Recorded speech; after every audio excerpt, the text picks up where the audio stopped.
College University Admissions Officers of Reddit, what's the dumbest thing you've seen on an application or essay? I am not an applicant, I am an applicant. I'm using this. The last time this question was asked about admissions essays, I shared the story of my favorite English teacher marking provincial exams and coming across some gem students. Quoting because lazy, my favorite teacher in high school used to grade provincial English exams. Basically they put you in a room and you rate essays out of 5 all day. You have to do one paper every 5-10 minutes. And you're supposed to do it in absolutely stone cold silence. He's in the middle of grading a pretty blasé paper and he can just sense the guy beside him losing his crap. He's practically convulsing, he's trying so hard not to laugh. He cracks and is openly howling and people start to get up and gather around to see what's funny. The kid ended every single sentence in exclamation marks. We went to the mall today. The mall was really packed. We went to buy shoes. The kind I wanted weren't there. I was sad, but then I bought another pair of shoes. They're okay. I like my new shoes. Who does that? I reviewed applications for fellowships at a university hospital. One application letter was written in text speak, including emoticons. In defense of this doctor, she was an international applicant and online chatting was probably how she learned English. I had a student tell me she was applying because it was her dream to study under Professor Emeritus. She had read all of his papers and follow a Prof Emeritus work for years. She asked me if he preferred to be addressed as Dr. Emeritus. Oh my god, I thought you were using that as a fake name until I read the post again. That's hilarious. My aunt works in college admissions and complains about the kids who attach bribe money, usually a $5 or a $20, sometimes jokingly, sometimes serious. She said she rejects those applications without looking at them. She also complains about the helicopter parents who call in and want exact detail on their kids' admission status, how well the application looked, what they thought of the essay, etc. Good god, I thought that the bribe money thing was only on AP tests. I work with adults with special needs and we had one person participating in the program who had what we would have referred to as Asperger's syndrome. Nice guy, very sharp. He was writing an essay for admission and he asked me to read it over. He started it with, "I am qualified to be a part of your institution because I survived." I was ready to roll my eyes, but I read on and dang. This kid rolled 4 ones for every stat during character creation. He'd been hit by a car, electrocuted, nearly drowned, and been hospitalized 6 or 7 times for various infections over the years. He wasn't stupid and his family weren't monsters. He was just possessed of a preternatural ability to attract bad events and then to survive them. The universe had tried very, very hard to kill this kid and he somehow managed to dodge the overwhelming majority of it. I told him not to change a word. He got in. It's like you want your school to be the epicenter for the apocalypse. Yeesh. In my 10th year working professionally in college admissions, the dumbest thing is the sheer number of parents who blatantly admit, out loud, in actual words to us, that they are the ones filling out their students' college admissions and scholarship applications. No shame or even a hint that there might be something wrong with this. I've seen 2 essays written by parents, not just essays where you could tell from the writing that it was written by an adult, but essays by mothers written in first person about their sons. Needless to say, neither got in, and one probably would have otherwise since he had the grades. So a few days ago, someone from the CSU system came to my high school to talk about essays. One example was a girl who apparently decided her topic was on a Korean boy band, or more specifically, how obsessed she was with it. She pulled all-nighters to make some fan website that became popular to the point of the band noticing. Went as far as to learn Korean because screw English translations, and said that despite seeming really crazy, it was proof that she was very dedicated to whatever she did. The admission guy said he approved her. This sounds crazy, but it's really impressive. My friend learned fluent Mandarin solely because she has a huge Chinese boy fetish and now she's getting dong left and right in China. This may not be exactly what you're looking for, but I used to intern in the admissions office. There was a policy that if you didn't bring in ACT scores, you had to take a placement test. Not an entrance exam, just a placement test. Community college. If you did bring in ACT scores and had at least a 12 in each section. For those unfamiliar, highest possible score is 36. Very rare. You could start out in standard classes. Below that you had to take the placement test and potentially take remedial courses. This girl comes in one day and plops down her application and everything. I run through it all and inform her she'll have to take the placement test. But I thought if I brought in my ACT scores I wouldn't have to take the placement test. You don't have to take the placement test if you score a 12 or above in each section. Well, I didn't really look at it. What did I make? Look again to make sure I read it right over all 6. Oh, is that bad? It means you have to take the placement test. Here are the forms you need.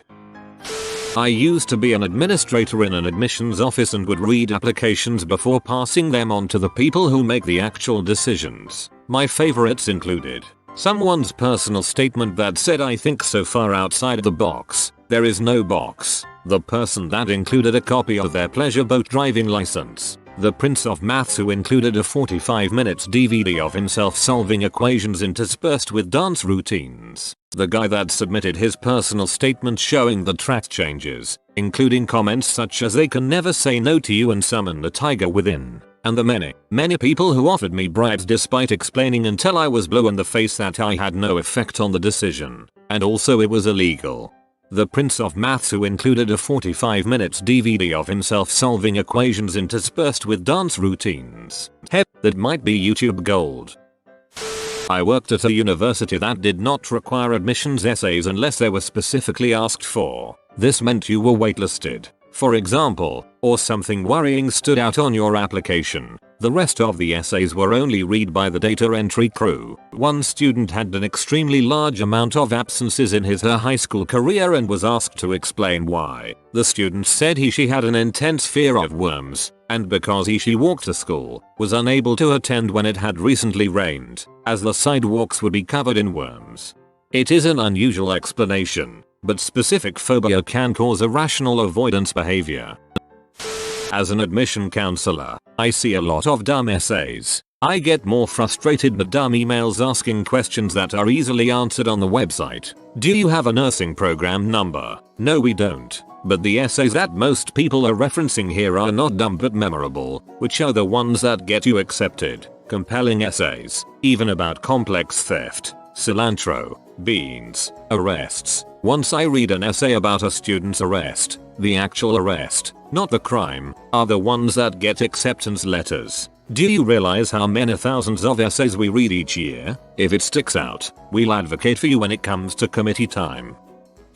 I processed applications for a grad school admissions office when I first started working at my university, and until a few years ago a lot of paper application materials were still being mailed in, so I opened some doozies. 1. Math PhD. Applicant's essay literally said I like math in red crayon. I think he figured his 4.0 GPA and awesome grade quant score was all he needed. He didn't get in. 2. International applicants sent in a photo of them conducting a military band in a chicken suit. I have no clue why. It went up on the wall of WTF in our office. 3. My favorite. A disturbed, paranoid woman applied to PhD in psychology in person by coming to the admissions office and hand filling out one of the rare few paper applications we still had lying around. Then promptly pulled a letter from a recommender from her pocket that was on a folded up piece of paper, not in a sealed envelope or anything. We explained to her it's customary for such documents to be in a sealed envelope with a signature across the seal to show it hasn't been interfered with by the applicant.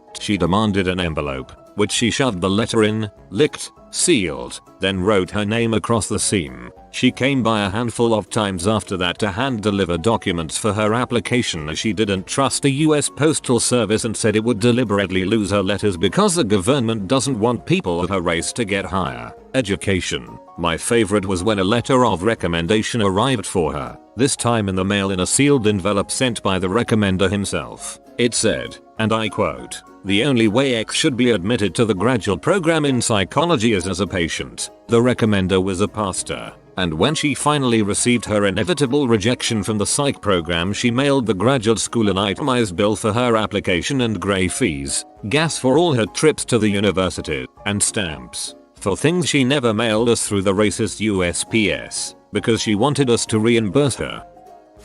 The application asked about residency status, that is, International, US citizen, permanent resident. The applicant checked visa and wrote in MasterCard next to it. They knew what they were doing.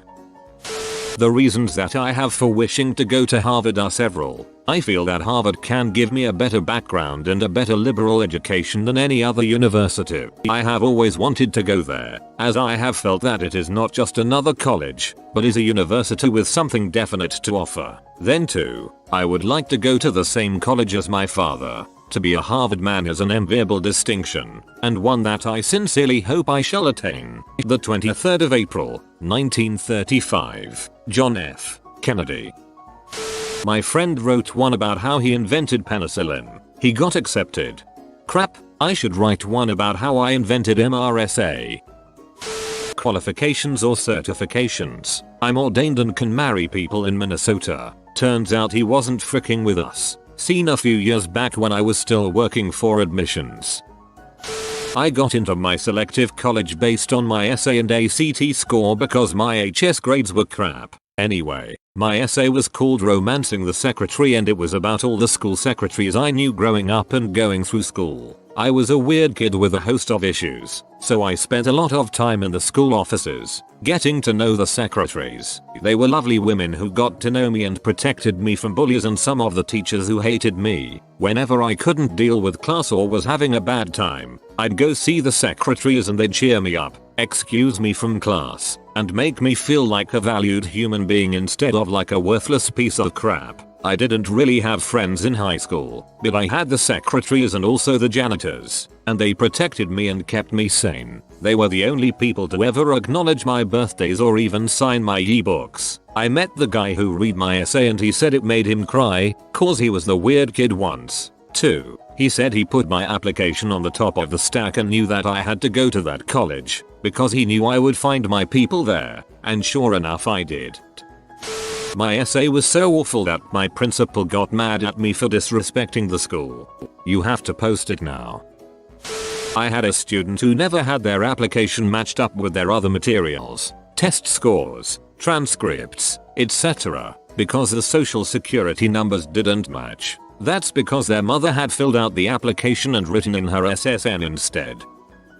I work in admissions at an online college. We work in a physical office, and you'd better believe we get plenty of crazy things funneling through. One of my favorites was an application we received for a 27-ish-year-old student who was applying for a graduate degree. She had worked in her field for several years with a bachelor's. A few weeks after receiving this application, we started getting calls from her mother demanding day-to-day progress reports on the status of the application. Helicopter parents are crazy. We also get plenty of people who opt to write things such as, "Is this really necessary? And I don't have time for this with my busy work schedule," where they are supposed to attach a resume. Needless to say, if you don't have time to update your own dang resume, you probably don't have time to take on a full college workload.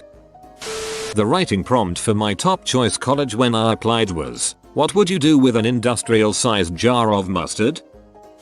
One of my high school friends wrote about how corrupted the UC admissions office is. It was hilarious, but the arguments he made were actually fair and thought-provoking. He got into Berkeley. I got accepted into Cornell University by writing an essay about how much I hate cilantro. Dang, you must really hate cilantro.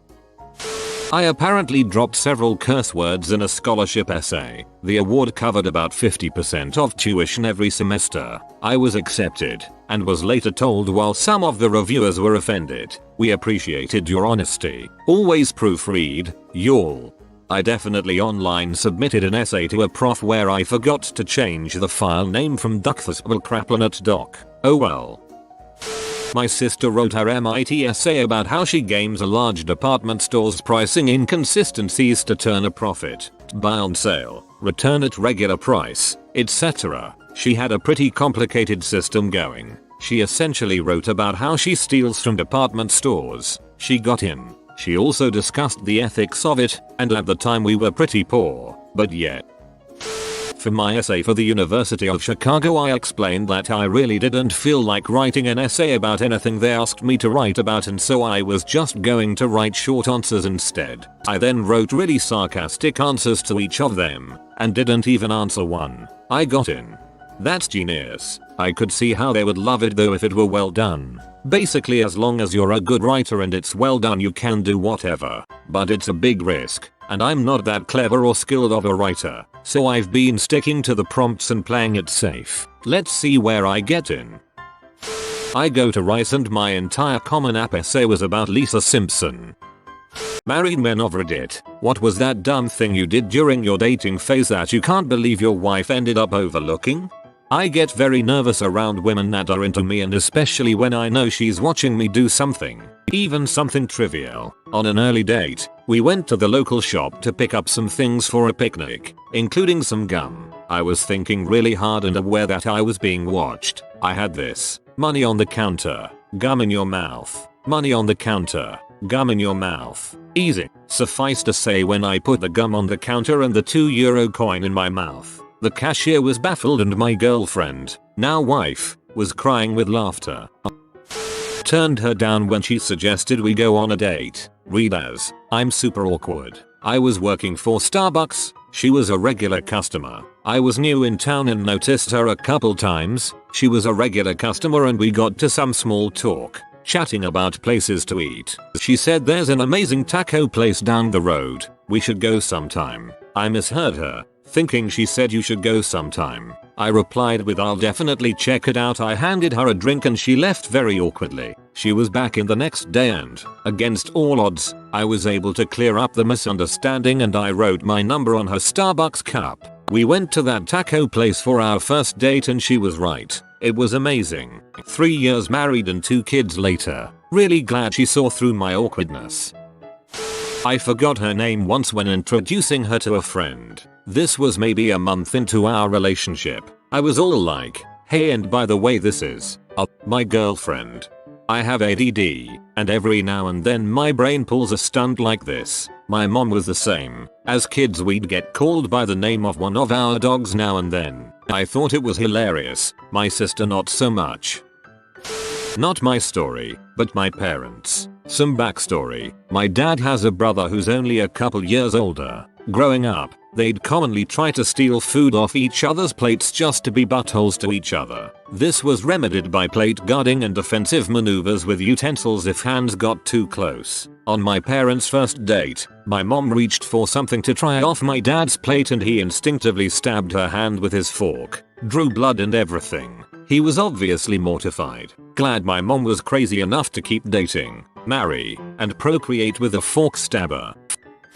On our second date, I arrived 1h late. When I went to greet her with a little hug, yep, that's how we greet people around here, I accidentally knocked her phone off her hand. It hit the ground and cracked the screen, but I wasn't sure if it was already cracked. I apologized. She said it was okay and that the screen was already like that before. Almost a year later she confessed that I actually broke her phone that day. She had just gotten it from her mom. All phones she ever had were second-hand, very simple ones, and she couldn't afford a new one at the time, but still she lied and kept using the broken phone so I wouldn't feel bad. My heart sank. We've been married for 2 years now and I've given her a brand new flagship phone every year ever since.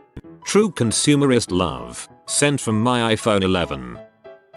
Wife was a devout animal lover and activist. Planned proposal at a fancy Tokyo restaurant that only takes 3 tables a night and has 11 courses, which was filled with all sorts of innovative things so you're never quite sure what's coming next. In between one of the courses the chef brings out a cute little glass bowl for us to play with some squid. The chef informs us these are firefly squid that's local to the bay. My wife is delighted and practically named them. 2 courses later they reappeared, as entrees, floating on a glass plate lit up from below and arranged to look like they're swimming. She still said yes but have never let me forgot that I took her on literally the worst dining experience she had, and I had paid the most ever for.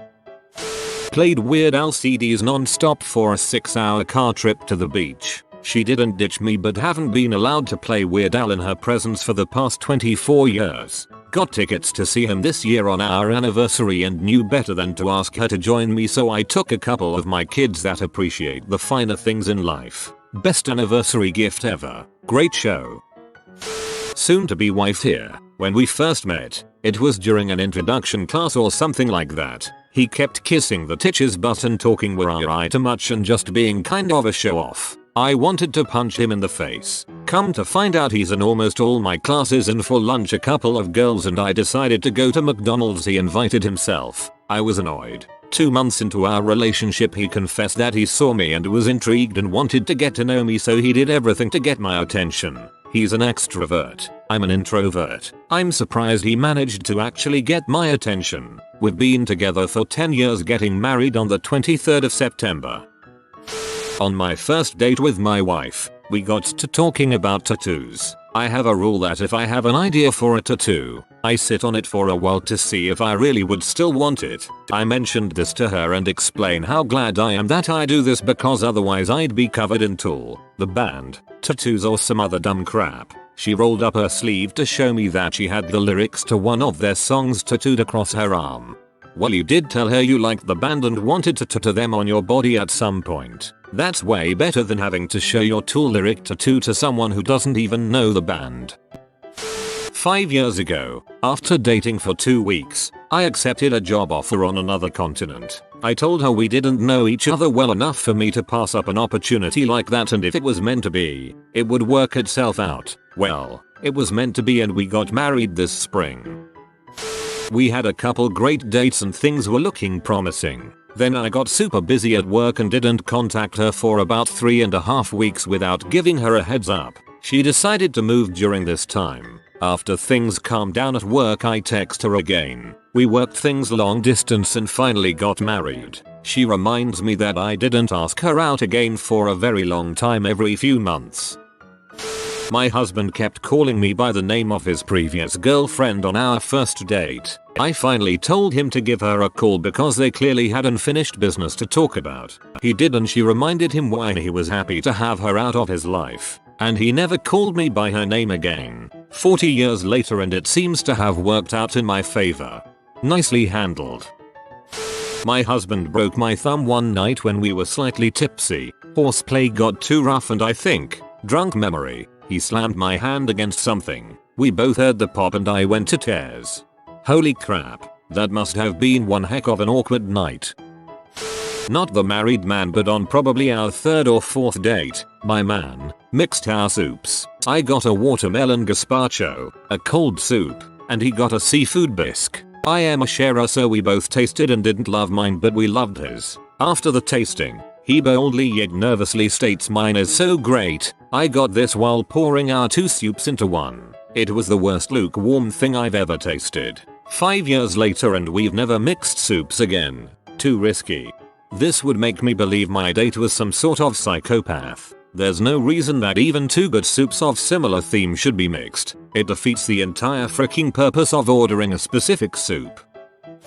Accidentally set her hair on fire with a match while lighting a cigarette. Not good. We are still married 29 years later. I don't smoke anymore. Reminds me of the story my grandpa told me. On his first date with my grandma, he wanted to see exactly how flammable hairspray was. She wears a lot, and he held up a match near her hair. She had a bit of hair missing for a while. I wouldn't have been out 100%. His dumbass antics have drastically declined though. Not me, but my first door neighbor's story. I didn't know their story until one day another friend told me what happened, and she confirmed it. She was at a party and caught him looking at her every now and then. She kinda liked him, so she decided to make the first move. She took a few shots for courage and went in. As time passed by, she continued to drink while talking to him and got pee drunk, like not being able to walk drunk. He was a type of guy that didn't drink that much at all and presumed she can drink a lot, but when she stood up from couch after few hours, the alcohol swept her to the ground. So as a gentleman, he offered to carry her home. Note that was when we were late teens. No car, no money, so he started piggyback her home. That was like 30-45 minutes walk, like normal sober walk. He managed to carry her on his back about 500 meters from her home and stopped to take a break for a moment. His back hurt him AF, so he decided to carry her in his arms. A few steps away,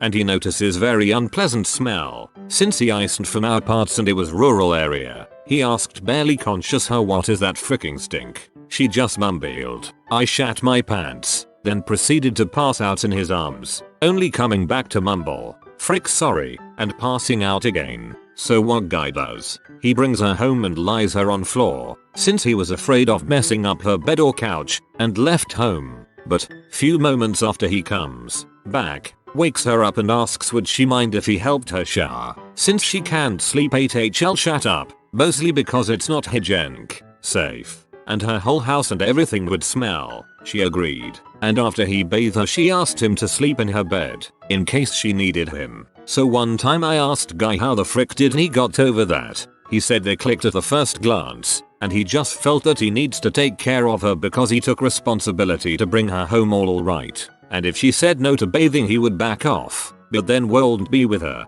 cause crapping yourself while dead drunk is still understandable, but sleeping whole day like that would be too nasty. He laid beside her until she fell asleep, and then watched TV until she woke up. They were inseparable since then. Since that first date I have never seen them apart. It's been almost 15 years since then, and just recently they got beautiful little daughter. So many stories of relationships that start this way, it's almost as if the poo in their pants becomes fertilizer for their growing love. Gross, yet beautiful. We drank a lot on our second date, Ubered home. Next day went back to get his car, and it wasn't there. He was so devastated. He just bought it recently and it was stolen. We filed a police report. Took forever and just generally sucked. We walked to his friend's house nearby, and there was his car, perfectly unstolen. He drank so much he forgot he moved it before our date. Now, once in a while when we're trying to find our car in the grocery store parking lot or wherever, one of us will say it's stolen. Call the police. I was sitting on the couch as we were playing Wii bowling. She was standing behind the couch, lovingly holding me. I draw back the Wiimote and wham, I whack her in the face with the Wiimote at full strength. Her mom was also in the room. Soon as I saw playing Wii I knew. I didn't really do it but I thought he would be weirded out anyways. Very first time he stayed at my house, after about 3 hours of my 2 male roommates trying to make him uncomfortable, we went to bed and he put his contacts in 2 shot glasses of water because he had no case with him. I don't know if that's a dumb thing to do. I've never worn them. Maybe we were drinking and that seemed like a good idea. Anyways, he had never had a pet and was kind of weirded out by my cat standing beside him and meowing at him all night. Is that normal? Is he mad at me or something? Woke up the next day to find out the cat drank all the water from the shot glasses. Contacts included. I had to help him home because he is seriously blind without them. He still wanted to see me again even though the night was weird, and the cat became his best friend, despite some initial skepticism on both their parts. He's seriously blind without them. He wanted to see me again. Nice. Insisted that everything in San Francisco was walking distance from everything else, and decided we should walk from Pier 39 to Golden Gate Park. It is walkable, but not third date walkable, or whatever shoes she happened to be wearing that day walkable. As someone unfamiliar with San Francisco, I googled it. 6.5 miles apart, a 2-hour walk according to Google, and by the looks of it, a crap ton of hills. Google is giving me a warning I've never seen before that walking directions may not reflect real world conditions, and it looks like the elevation changes back and forth a couple hundred feet more than once. My uncle didn't call his now wife for over a year after they first met and he got her number. He kept the paper she wrote it on and ended up finding it and calling her asking if she still remembered him and was still interested in going on a date. So what you're saying is there's always a chance. Wife here. About 3 weeks into dating, my husband thought it would be romantic to pick me up and spin me around in his driveway. Unfortunately, it was not his most brilliant idea and he tripped and we fell right onto the concrete next to my car. Reader, he landed on top of me. You cushioned his fall. How sweet of you.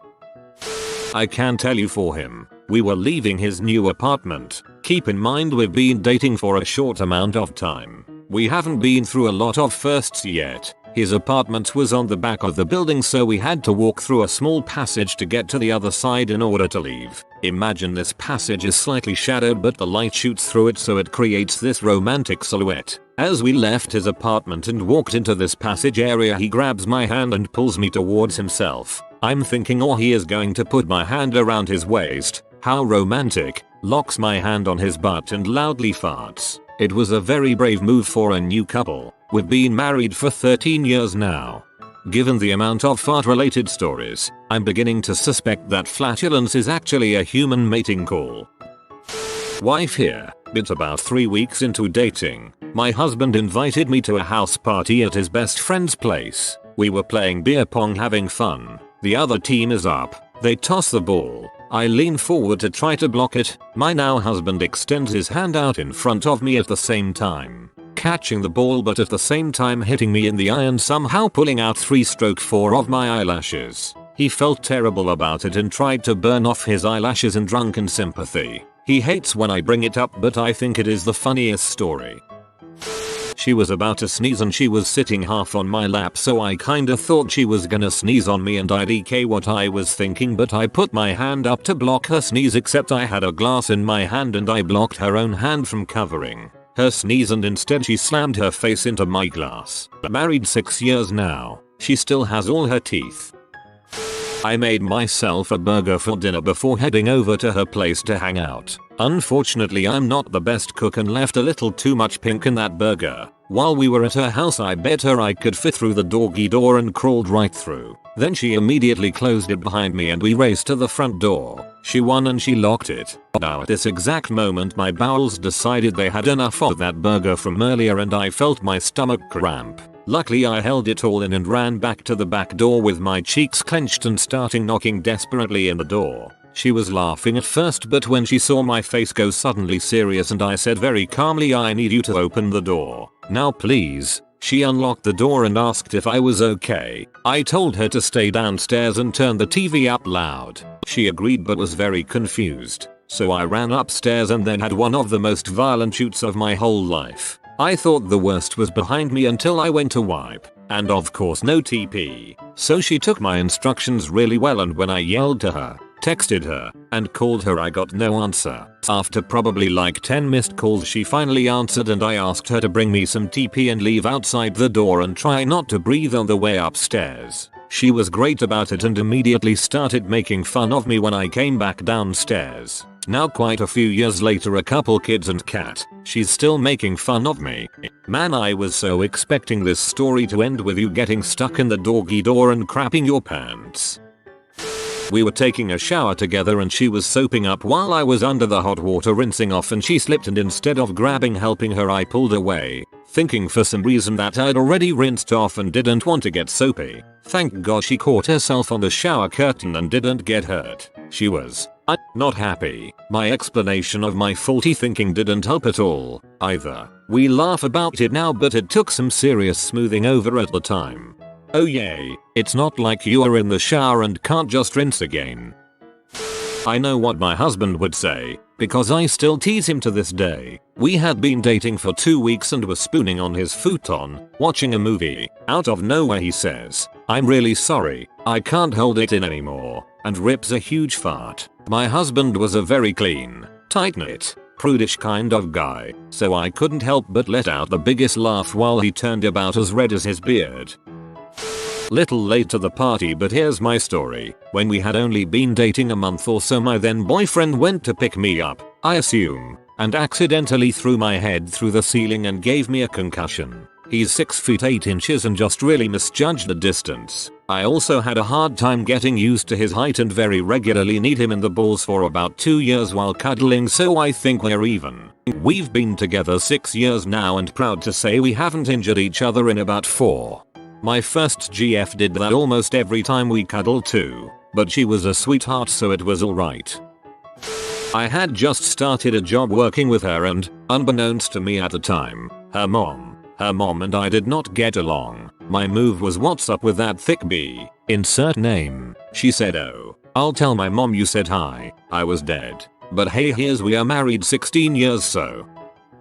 It wasn't until after we were married that my wife told me that I almost didn't get a second date because I talked too much during the movie. I don't really remember it, but apparently I was leaning over every 30 seconds or so to tell her what I was thinking. Also, Valkyrie with Tom Cruise probably wasn't that great of a date movie, but it all worked out in the end. ETA. Please forgive me my movie talking sins. AskReddit. I was a dumb teenager and she's really pretty. I was just quite anxious for things to go well.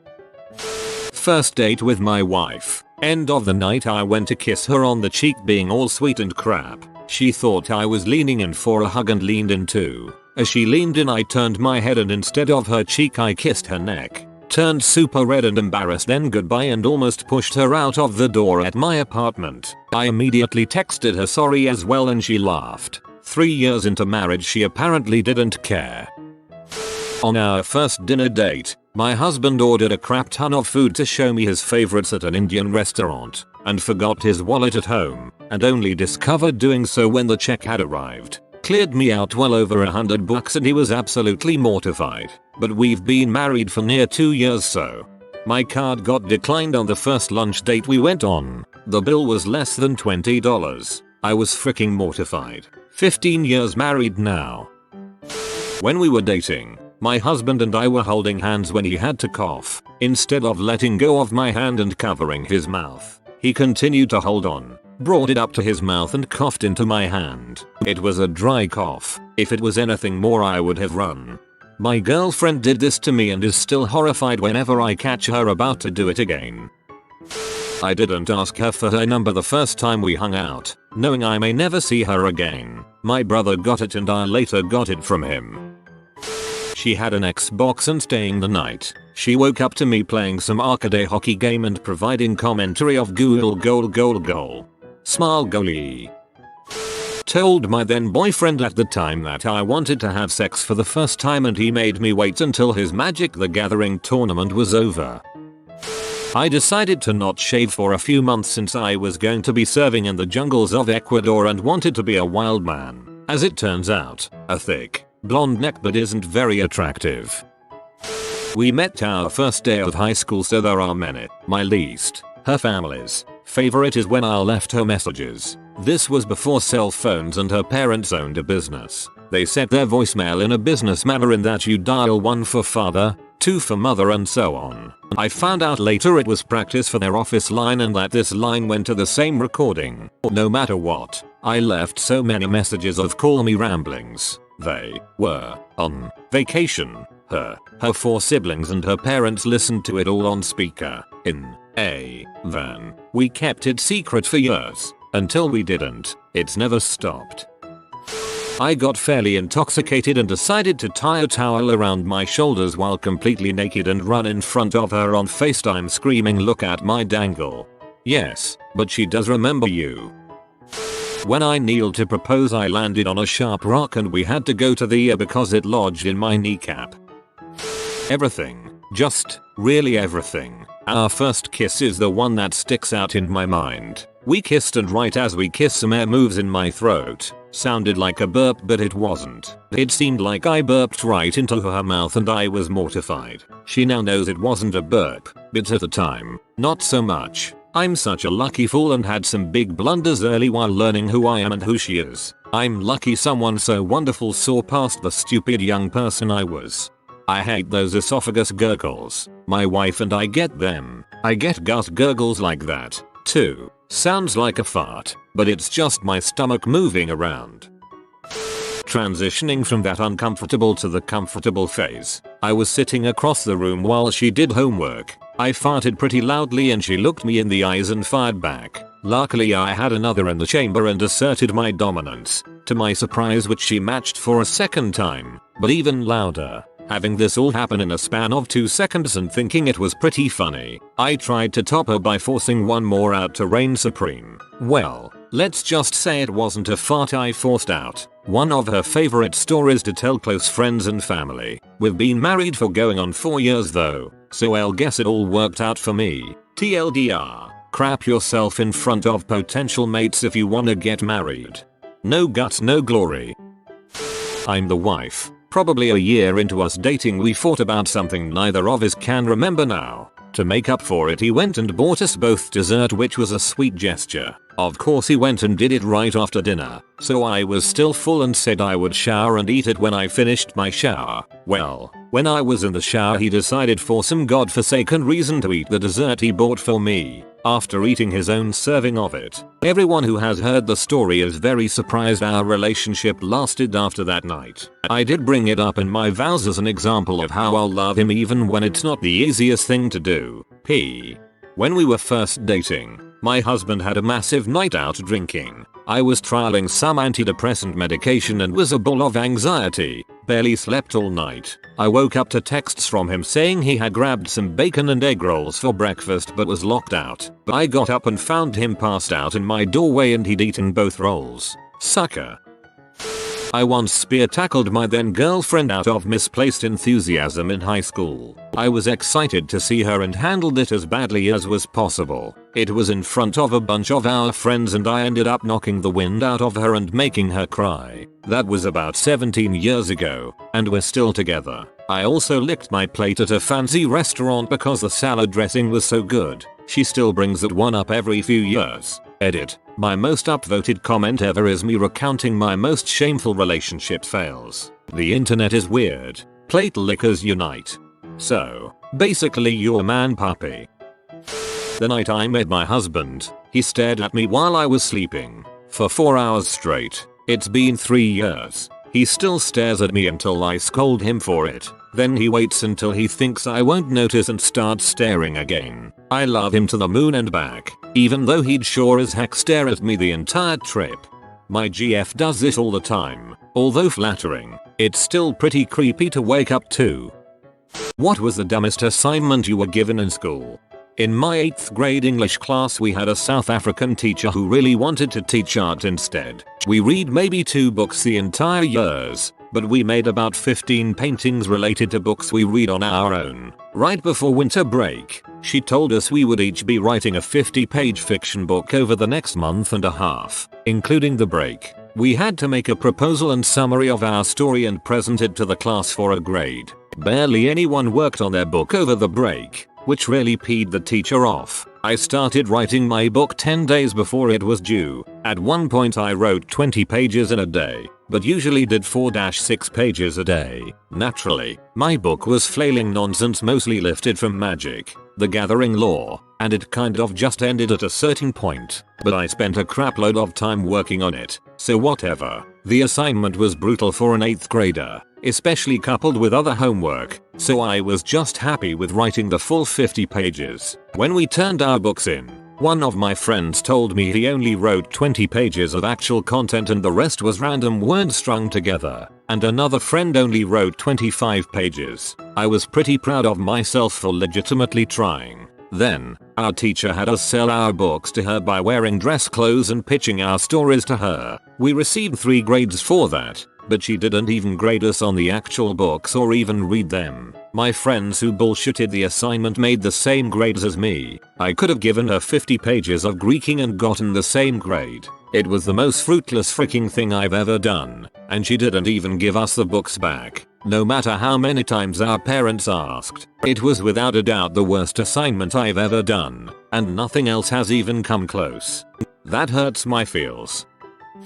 The teacher for my AP government class used to make us grade the tests and papers from his other classes because we were smart enough to learn the material on our own. We never really complained about it because grading tests is more fun than doing actual work. But in the end it kinda sucked cause most of us did bad on the AP exams. There are 3 branches of the government and by the time the AP exams rolled around, we had only gone over 2 in class.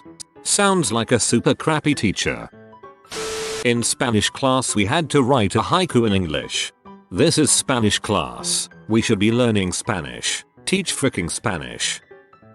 I went to an abstinence only school district. In 8th grade health class, we took brown paper lunch bags, wrote my abstinence on them in magic marker and decorated them, then filled them with slips of paper listing reasons we should stay abstinent. We were encouraged to write things like I'll lose my self-respect, I might get an STD, etc. Then we had to carry these dang things around for a week. Our teacher could stop us at any time in class or in the hallway and demand to see it, and we lose points for not having it. I drank a cup of water and rated it. This was for a senior stats class in high school. This was a test grade. The 7th of August 2010. Too much water. In high school we had to write a letter about a rule or policy we didn't like and address it to someone in a high position at a company or in the government or whatever. Everyone thought it was just an exercise, so most of us just wrote a letter to the principal about a stupid school rule that we didn't like. Turns out the teacher actually sent every letter without telling us. One at a time. We were called into the principal's office and about 3/4 of the class got detentions for it. That's such BS. I got a punishment exercise once that was to write about the life of a ping pong ball. Had to be 400 words, so I think I started it off with I was bought for £3.99. Then I was taken out of the box and my life consisted of ping pong. Ping pong for another 378 times. I was given another one for being a smartass. On an exam in university we had to make a PowerPoint presentation. But not with a computer or anything. No, that would be too reasonable. Instead we had to draw a bunch of boxes on white paper and fill them in with pictures, words and whatnot. Coloring was expected. This was in a third-year engineering course. We wrote letters to Santa. Then a month or two later, the teacher read us a story which mentioned Santa not being real. Yeah, high school sucks. We had to take a test to find out our social class. As if we didn't all already know. I am sorry Timmy, you're in the poor class and can't associate with your friend Jackie anymore. Go sit with Martin, but Martin smells like a pig's butthole. Well, get used to it Timmy, because you're about to get crap on your whole life. We once had a crossword in chemistry. Crosswords are stupid assignments anyway, but this one took the cake. Instead of clues to figure out and write in blanks, the clues were the words. The assignment was literally to copy the words into the blanks. The teacher used some old Windows 95 program to make them. The program could make either crosswords or word searches. I'm pretty sure she meant to make a word search and made a crossword by accident, but you think she would have realized at some point. She did realize, but said frick it, I don't want extra work. Go to an Alcoholics Anonymous meeting and write a paper on the experience. It felt like such an invasion of privacy. I had an English teacher in high school. It was his first year teaching there. That was not well liked for some of his policies regarding his class. He knew this, and towards the end of the year, maybe 3/4s in, gave us a choice of 2 assignments. A very long essay about the characters in some book we were reading, or a 1-page letter addressing why we don't like him and what he could do to change. It turns out, only myself and 3 other kids in class chose the letter. How do I know it was only 3 other kids? Because he reported us all to the principal, and we were called in one day to get a lecture about how disrespectful we had been to the teacher, and we all got in school suspensions. Dong. It's actually not that bad of an assignment, but it was just funny. We had to create movie cast for a book we were reading and explain why we cast the actors in each role. We created Tyler Perry's The Scarlet Letter and just put Tyler Perry in every part. I'm fairly sure we got a good grade. This would make a terrifying film. In gym class, we had a fitness contest. Teacher must have goofed up, because 10 sit-ups were 1 point and each bench hop was 10. Stand on one side of the bench with both hands on it and hop over it. Sit-ups were first, so I did 10 and stopped. I looked at the others powering out 60-70, then came bench hop, and as they were all cramped from sit-ups, I powered out about 100. Congrats, you won gym.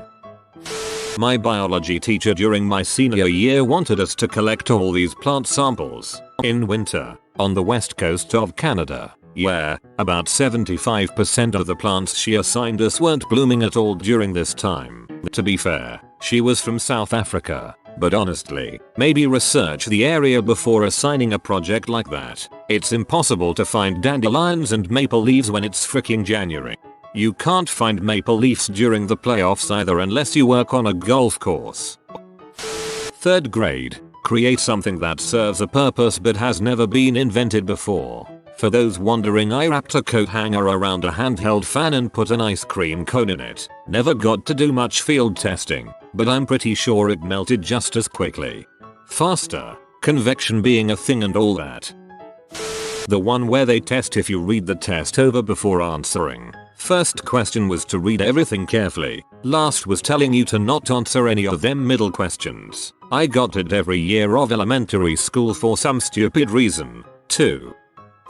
In my grade 10 IB math class, one day our teacher was absent and one of the PE teachers subbed in. This guy was an awesome, energetic PE teacher, but knew absolutely nothing about math. So he begins class with assigning us some textbook work, and then telling everyone that there was going to be a test at the end of class. With the IB program being accelerated learning, everyone in the class was freaking out and furiously studying for this surprise test. With about 10 minutes left in class, the teacher tells everyone to take out a piece of paper and to answer the question on the overhead. We had until the end of class to complete our answer. He turns on the projector and the only thing written is, "I just got a new boat. What should I name it?" SS. Go frick yourself. Once in high school, we had to pick a classmate and write a poem about them. We'd then have to read it out and have everyone guess who it was about. I had social anxiety and no friends in the class. I wrote the poem about myself. Loophole unlocked. In community college, our sociology professor wanted us to go to Little Tokyo in downtown LA and ask World War II related questions to anyone who looked Japanese. I decided to drop that class and get a W instead. We dropped something a little different on anyone who looked Japanese and got a different kind of W instead. Our science teacher did not think seatbelts did anything. We disagreed. She told us to do a 5-page paper on why seatbelts are ineffective. She told us not to voice our opinions in it, only present the one side of the argument, her side. If only she then got in a car crash and got saved by a seatbelt after assigning it, but before it was due, so she had to end up reading about why what saved her life was useless. Took a business class in high school. The first assignment was learning to sing a song about which presidents were on which bills. There were accompanying arm and body motions. I was aghast. That's hilarious. To write a story about my people's festival of lights instead of writing about Christmas. My people don't celebrate a festival of lights. Yay public elementary school. I was tutoring some Saudi children last year and one of the girls was given a similar assignment. No one knew what it was. Her teacher sent home angrier and angrier notes about why the assignment wasn't handed in, despite several notes from home being written asking what this festival was. Create a Facebook profile for a book character. Easiest grade I ever got. I had this same assignment. We had to do it for Romeo and Juliet. Told to get naked and look at myself in the mirror for homework. For geometry class we had to choreograph a dance to show how lines move through things like translations, dilations, and rotations. Our group never took any of it seriously and we got a 100% on it. That sounds like a cool assignment for a magnet art school. If you had to perform it though, it would be annoying in a public school since you may not be interested in choreography. Write a rap about the Bill of Rights. It was kind of dumb, but looking back at it, it was fun at the time. So, some Broadway is making a bunch of money off this idea. Ahem Hamilton. I had to write the numbers 1-500 when I was in 3rd grade. My mom was the last person to make excuses for me, but she wrote a note to the teacher saying that she told me I didn't have to do it because it was freaking pointless. We did this in 1st grade, except it was a number scroll where each page had 100 boxes for kids to continue writing numbers in and attaching it to their long number scrolls. Complete busy work. Memorize the whole class's name, about 40 students, and we were going to be quizzed on it. This was a freaking Latin class in the first week of high school. I quit the class and took Spanish instead. Lived in Okinawa and went to a Dodds High School for American military children. 9th grade science teacher broke her hip. They shipped her to Hawaii and replaced her with a PE certified instructor. She had no idea what she was doing. 95% of the students refused to do their work since they could use the excuse of the teacher switching and them being oh so confused by the switch in styles. Come end of the year she had to offer extra credits to raise their grades. The assignment: give a presentation on some part of the human body. You get a free 100 added to your grade. I'm sitting pretty with my 97, so frick the report presentation. The kids who did it did terrible, half-ass projects with incorrect info. Teacher literally added a 100 to their overall grade. 117%, 133%. I had a weird class in college that was about how philosophy, sociology, psychology, biology and other things relate to the human brain, but all in a very pop science way. It was kind of the fun fact or cool trick class. We had one assignment where we had to go outside and write down everything we could hear, but not like birds chirping or car going by. We had to write onomatopoeia like tweet tweet or vroom vroom. But if you went that common cliche with your sound words, you'd get a bad grade. Title pages marked on the quality of our artwork in math and science. In high school, never did one. To pick up a piece of wood or shell or arc and discuss how it represents you as a person. I have never felt more uncomfortable and stupid in front of other adults. This hunk of dirt is crumbly, like my sanity. Very hippie Oprah Rainbow Guru crap. AP Statistics class. Teacher wanted to prove a point about guessing on tests or something. He gave us a Scantron sheet with 25 questions and told us to bubble in random answers. He then applied a curve, so the person with the most right questions got 100% and graded from there. I think I got a 10% or something. It wasn't a test grade, thank God, but it was a quiz grade. The worst assignments I got was not really for a grade, but school fundraisers. They varied in scope throughout the years, usually ranging from wrapping paper to magazines. They were always overpriced crap and most fundraisers only gave the school 10 cents to every dollar sold. We had to write an essay about how the Hobbit animated film, from the 70s or so, could be interpreted as a Christian allegory. One of the prompts the teacher gave was to think about how the ring could be seen as a divine gift from God to help Bilbo succeed. I did not enjoy that one. Whoever thought of the One Ring as a divine gift obviously didn't read the book very well. The Kettle Project. Minimum 4 pages on the history and development of kettles.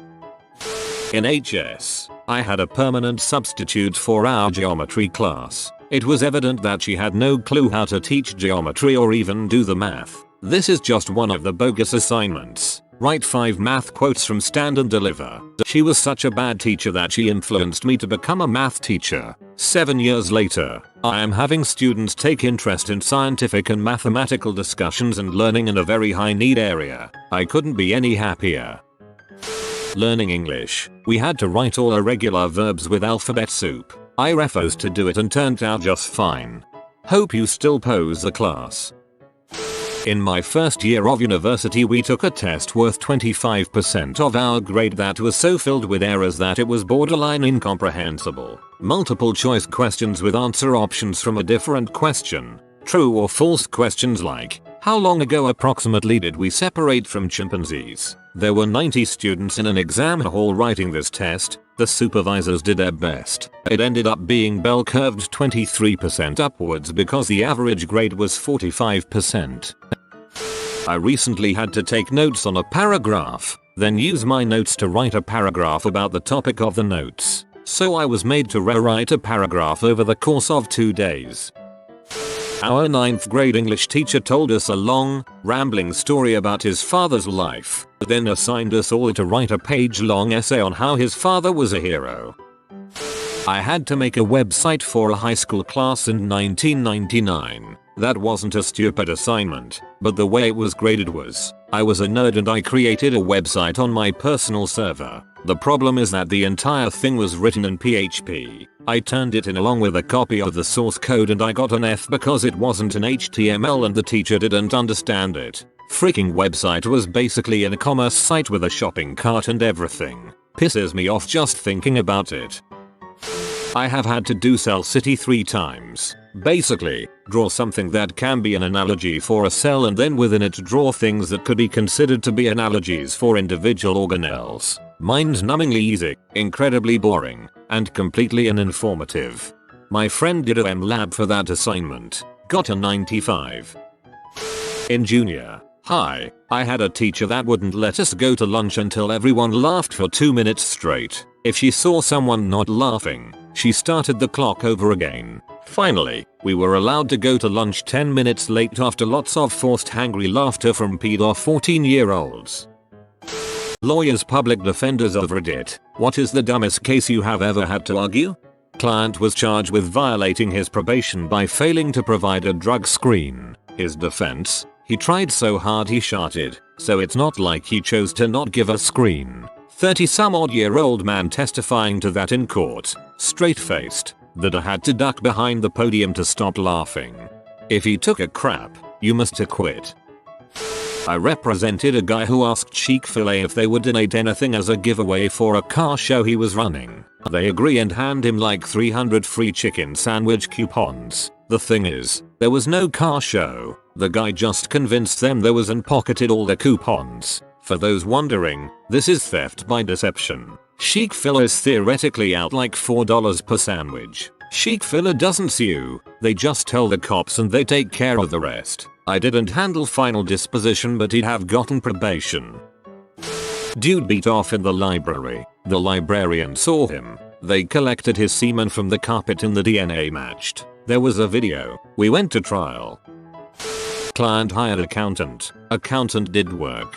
Client decided not to pay accountant. Accountant sends me demand letter for full sum plus interest. Since their contract stipulated there'd be interest for late payment, I convince accountant to settle for full amount owing under contract, but no interest. Client doesn't pay. Accountant files statement of claim and gets summary judgment for amount owing, interest, and legal fees. I don't act for that client anymore. I had to prosecute a woman in the Tampa Bay area because she had received a citation for not having her cat on a leash while it was outdoors. The poor old lady brought in pictures of her outdoor cat to show how cute it was. I'm not even fully convinced she owned the cat, as all she did to care for it was put some food and water outside by her shed. At that point I was fully convinced of two things. The first being that my civic duty had been more than satisfied by imposing a fine upon this poor old woman. Also, that Florida was not the place for me, as everyone in the courtroom actually seemed to think getting a fine from this woman was just and worth the taxpayer time wasted to achieve the same. Florida is an interesting place. I represented a condo board that wanted to evict a woman. The condo bylaws allowed for up to 2 cats, provided the board gave permission. This woman had 19 cats, none of which had approval. This woman showed up to court and argued that she shouldn't be evicted since there were only 6 cats. Once had to defend a juvie charged with animal cruelty for fricking mom's Pomeranian. Since mom had caught him red-handed, or whatever, choices of defense were limited. But, since the statute defined animal cruelty as inflicting unnecessary pain or torture on an animal, I argued that the defendant hadn't violated the statute because he'd used shaving cream as lube. If he hadn't, that would have been unnecessary pain or torture. Judge ruled against my client, of course, and nearly locked me up as well just on general principles. The life of a PD. Mum's Pomeranian is all distended. You did not use cream as intended. My friend represented the city in a theft case. He was forced to prosecute a one-legged elderly man who took some cans from a curbside recycling container. Don't frick with city property, folks. Not a lawyer, but my dad works for a hotel chain that got sued. What happened essentially was a son and a father were staying at this resort and were checking out but had a few hours to kill before their flight. Deciding they wanted to go jet skiing, they asked the lady at the front desk of a place they could go to. She suggested a place that was no way affiliated with the hotel, was just a company nearby. Well, they go jet skiing, but the dad falls off his jet ski and the son drives over him and kills his dad. So instead of realizing, hey, that's a tragic accident, they sue, not the ski company that rented them the jet ski ice, no, the hotel where they asked where they could jet ski. Public defender here. Just last week I had a client who was charged with kicking in somebody's door to steal a kitten. Quite literally a cat burglar. I chuckled. I have 2 court stories. Ones I heard secondhand but still good, if you don't mind. The first I heard while at lunch with the state prosecutor and public defender. The case was pretty cut and dry. Guy robbed a bank at gunpoint. Teller gave him the money in a bank bag and pressed the silent alarm. Police show up quickly and she gives a description of the guy. Cops are able to catch him not far away. He dropped the bank bag in the pursuit, so they had that against him. Never found the gun, but the teller positively IDs him, so whatever. Case is presented in court and the jury goes back to deliberate. Should have taken a very short time, the prosecutor figures. but winds up being forever. They finally come out and give a guilty verdict. The prosecutor later finds out that the jury deliberation was held up by a single woman who must have seen too much NSYS or something because she wouldn't shut up about wanting to see the gun as proof. The rest of the jury was ready to vote guilty, but she just would not shut up. Then one of the other female jurors shut her up. "Where's the gun? I want to see the gun. He isn't guilty if they don't find a gun anywhere." Listen, you biatch. You want to know where that gun is? He hid it, so that when you release him on this idiotic pretense, he can come and rob your butt. The woman quickly shut up and they all voted in favor of guilty. The other case was a paternity case dealing with the child of a teenager. The DNA results showed that the child was not that of the girl's current boyfriend, but she insisted that he was the only man she had slept with. The judge asked her to really think back to the time in question and consider any times she had slept with other men in the room or whatever. The new mother explained that, well, there was one time she and her friend had slept with their boyfriends in the same room, but they both used the condom. What do you mean? They both used the condom, the judge asks. The girl proceeds to explain that they only had one condom at the time, so the friend and her guy frick them turned the condom inside out for the now new mom and her guy to use. It was quickly ruled that the baby belonged to the friend's boyfriend. That last story, my god. Obligatory, not me, but I watched while I clerked for a judge. A cokehead shot his cokehead friend in a dispute about the latter smoking more than his fair share. The guy who was shot's girlfriend drives him to the air, but has warrants, so literally kicks him out of the car and speeds off. He only got shot in the arm, so the hospital had him patched up in no time, and he told the cops the whole story while still on those good hospital drugs. Flash forward to trial. The men are friends again, and the guy who was shot has written a letter in the most shockingly beautiful cursive stating, "I verily swear that Bob did not shoot me. I don't know who did. Thank you." He also recorded a crappy cell phone video where he verily swears. Even the guy's defense attorney was convinced the letters were actually more damning than the confession. They didn't even ask their own client questions on the stand, they just allowed him to testify, which is the ethical way attorneys balance their client's right to testify without supporting perjury. But wouldn't you know it, the jury found him not guilty. Everyone including the shooter was visibly shocked. He got to go home scot-free. When the jury was questioned, they were basically, "The other guy verily swore." Juries, you never know. I studied this case in a law class, and it's hilariously stupid, but it went to the Washington Supreme Court. A 5-year-old moved an old lady's chair before she sat in it, and she fell over. She sued the 5-year-old for battery. The court found that 5-year-olds can indeed be liable for a tort.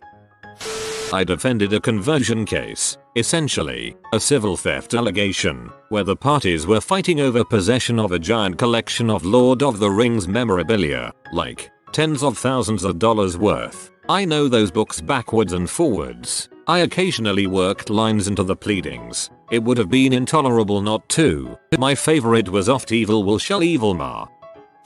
Not a lawyer, but in my previous job, loss prevention, we had to go to court almost weekly for our cases. While waiting, there was a woman that was on the stand for prostitution. She had a translator, and the translator, lawyer, and judge negotiated. Judge says, "Translator, please let your client know that I could send her to jail for this." Translator does. "Translator, please ask your client if she would be able to afford a $100 fine." The defendant very loudly says, "B please, I have $300 in my pocket right now." Judge slams the gavel, "The fine will be $300 then."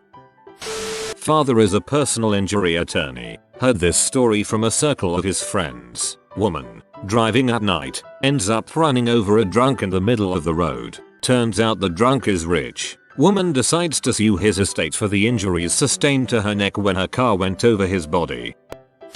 Not my client, but I listened to a hilarious plea negotiation for a granny who was busted for a DUI. She was like 83 and arrested driving a boat off a caddy. Anyway, negotiations were going well until the prosecutor, who was flipping through pages and pages of this granny's rap sheet, gasps and says, "Me Moore was tried for attempted murder in 1973. Witty barbs were traded." The defense attorney argued the merits of Granny's acquittal, and eventually the prosecutor offered a reasonable plea, but not until after much speculation about whether Granny did it.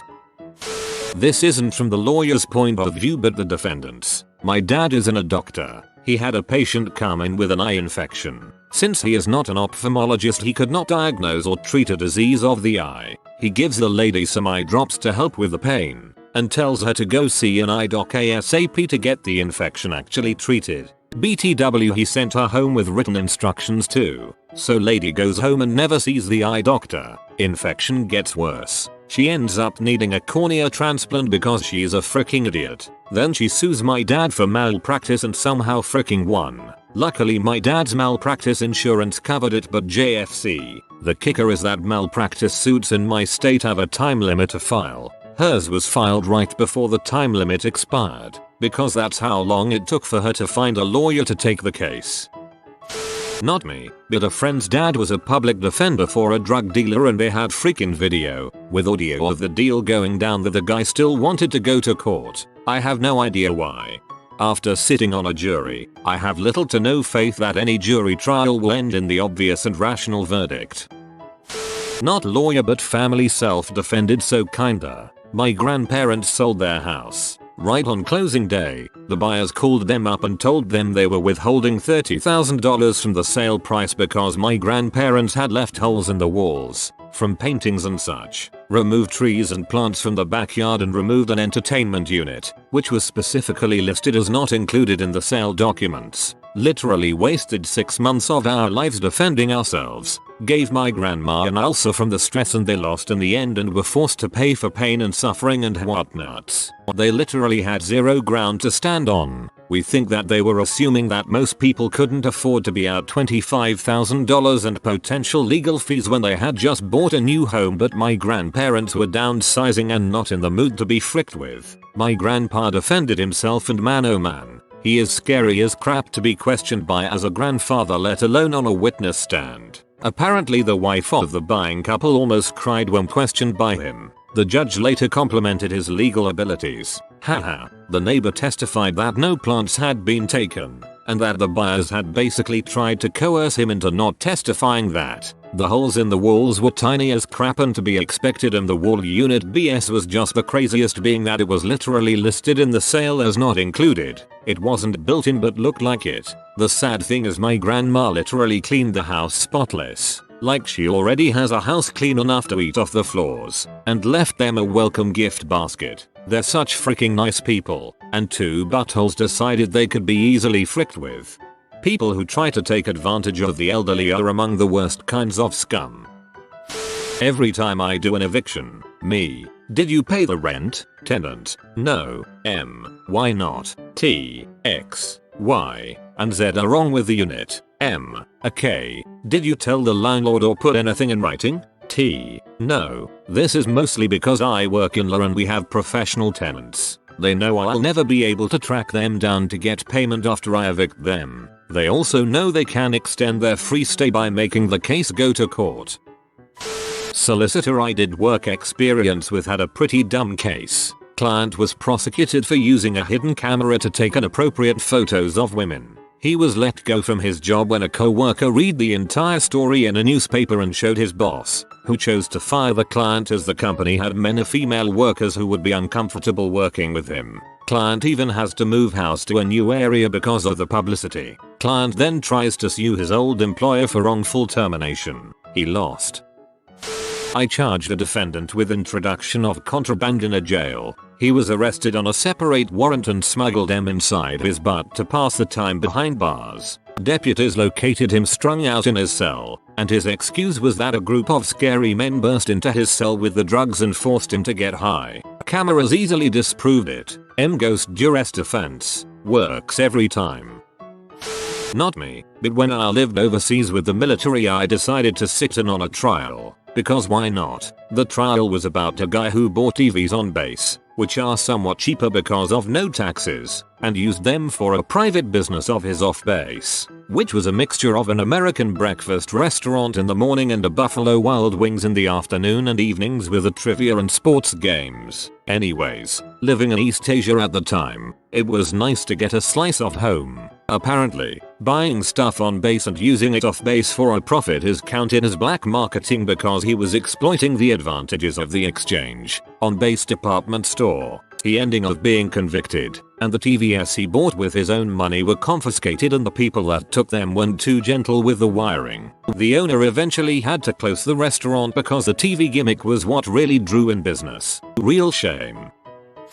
I had a client who was arrested for a misdemeanor charge. When he was at the jail and going through booking, the guards noticed that he was digging in the back of his pants. Long story short, the guards did a strip search and found a huge bag of M way up inside in this guy's butt. To make it worse, there was a video of guards holding him down while the jail doctor pulled the bag out of his butt. Needless to say, he was charged with possession of methamphetamine. What happened? He decided to claim it wasn't his and that he didn't possess it. Yes, you read that right. This moron actually wanted to argue that he didn't possess that M, despite the fact that it was up inside of his butt. In fact, he was so adamant about him not possessing it that he decided to testify against my advice, mind you, and tell the jury that 1. He didn't know it was there, and 2. That he, quote, didn't have nothing up his butt. Jury deliberated for under 5 minutes. I counted. Guilty verdict. Not me, but I was watching a case where this kid was throwing burning dog crap on his neighbor's porch and running away. The public defender just looked like he could give 2 shoots and forced the kid to plead guilty and got 4 years in a juvenile detention center. While working as a law clerk, I saw a case where a woman had sued her ex-husband for child support. The couple had lived abroad, where the husband had an all-costs paid, high-salary executive position, and the woman was a stay-at-home mom. The woman cheated on him with a tennis coach. They divorced and she moved back to Sweden. The husband moved back as well and claimed he was unable to pay child support because he was now unemployed and all his savings, like $1.2 million, had gone to the apartment he bought, a purchase he justified by saying there was no other apartment available. Another story, young guy gets charged with jumping a subway turnstile and assaulting an officer who tried to eject him. Case goes to trial and the public defender says his client is not guilty. In fact, the guard was the aggravator and assaulted his client, who only acted in self-defense. The prosecutor shows the court CCTV footage which clearly shows the guy jumping the turnstile, fighting the guard and then kicking him in the groin. The defender, who somehow had missed the existence of the video, asked for a short break and then changes his position. A lady was abducted by a stranger at gunpoint from a CVS at 1 AM, forced to drive 2 counties over and then uphead. The client maintained that the encounter was consensual and that he was just too good looking to have to force women to hook up with him. This is only sort of answering the question, but it's my favorite thing that has happened in court, so I'm posting it anyway. I used to work out of a courthouse in Virginia where attire was taken very seriously and the wrong attire was seen as a sign of disrespect toward the court. A guy showed up for his case wearing really baggy jean shorts and an oversized t-shirt. We were in a particularly strict courtroom that day and the judge's head deputy told this young man that he had to leave because he was dressed inappropriately for court. He didn't cause too much of a fuss and stepped out into the hallway. His case got called a few minutes later, and when the judge asked the attorney why the defendant wasn't standing in front of him, the attorney explained that he had been asked to leave the courtroom because of his outfit. The judge looked peeved and the attorney quickly said, "Your Honor, to be fair, he's in front of you on an indecent exposure charge, so he's dressed a lot better than he was at the time of the offense." The judge did not find this amusing, but the rest of the courtroom totally cracked up. You've encountered the lost treasure of Captain Gus Fishhead. Subscribe to receive some of his gold. If you are new to the channel, you can subscribe. I publish new videos every day. Until then, check another video, or don't. Either way, have a great day, you magnificent people.